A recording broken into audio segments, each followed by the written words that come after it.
Principios espirituales que glorifican a Dios.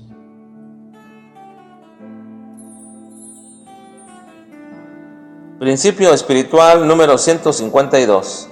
El pacto con Dios se debe mantener con nuestra siguiente generación y de ello somos responsables.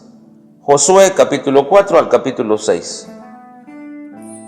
Una de las demandas de Dios para su pueblo siempre ha sido nuestra responsabilidad de enseñarles a guardar los mandamientos a nuestra generación siguiente.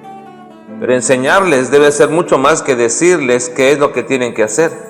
Debemos enseñarles por qué lo deben de hacer, y es en esta parte de instrucción que la persona de Dios debe ser prominente, porque ellos deben ver a Dios en estos mandamientos como a un Dios santo, un Dios amoroso, un Dios perfecto, en fin, todas sus perfecciones deben ser resaltadas para que ellos, a través de los mandamientos que les enseñaron, aprendan a conocer a Dios, pero también a amarlo, debido a que la obediencia real y verdadera es aquella que es en respuesta a nuestro amor a Dios. Mientras más aprendemos a amarle, más le amamos, y esa es nuestra responsabilidad con nuestra siguiente generación, es decir, con nuestros hijos. Y debemos hacerlo bien, para que ellos también lo hagan con los suyos.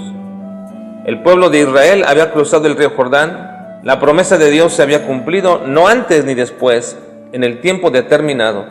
Dios había dicho que durarían 40 años en el desierto, hasta que toda la generación salida de Egipto, y que en su travesía por el desierto habían despreciado sistemáticamente lo que Dios les daba, aún en la tierra a la cual llegarían. Habían hablado mal de ella, y Dios les dijo que no entrarían, solamente sus hijos, por los cuales tenían miedo que fueran presas de los habitantes de aquellas tierras. Pero su preocupación por sus hijos era incorrecta, pero además desatinada, porque se preocupaban por lo que podría pasarles, pero no se preocuparon por mantener el pacto de Dios con ellos. La circuncisión era la señal del pacto de Dios, de que ellos eran su pueblo, pero además tenían un significado muy especial, que Dios había quitado de sobre ellos el oprobio de Egipto, es decir, su condición vergonzosa de esclavitud, siendo ahora pertenencia de Dios, y esta nueva generación no había sido circuncidada. Por ello Dios ordena a Josué hacerse cuchillos afilados y circuncidar a todos los varones, y nos dice cuál es la causa. Esta es la causa por la cual Josué los circuncidó.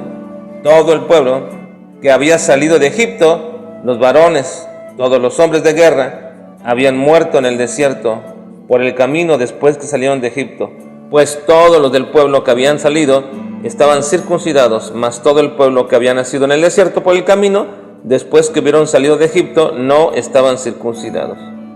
El mandato de Dios había sido explícito, que todo varón debía ser circuncidado y que lo deberían hacer en los primeros días de su nacimiento para que fueran considerados hijos del pacto, e incluso quien no lo hiciera debería ser muerto. Pero el pueblo, en su rebeldía y desatención a los mandatos de Dios, no se habían ocupado de sus hijos en algo muy elemental e imprescindible. Dice Dios a Josué que todo el pueblo anduvo en el desierto y murieron todos los mayores de 20 años de aquel tiempo, pero sus niños no fueron circuncidados, así que la orden era apremiante. Deberían de serlo y recordar con ellos su pertenencia a Dios y la obra que Él había hecho con ellos. Cuando Josué lo hace, Dios le dice, y Jehová dijo a Josué, hoy he quitado de vosotros el oprobio de Egipto, por lo cual el nombre de aquel lugar fue llamado Gilgal hasta hoy. Qué tremenda y retadora responsabilidad es introducir a nuestros hijos al conocimiento, amor, temor y obediencia a Dios. No descuidemos nunca esta responsabilidad.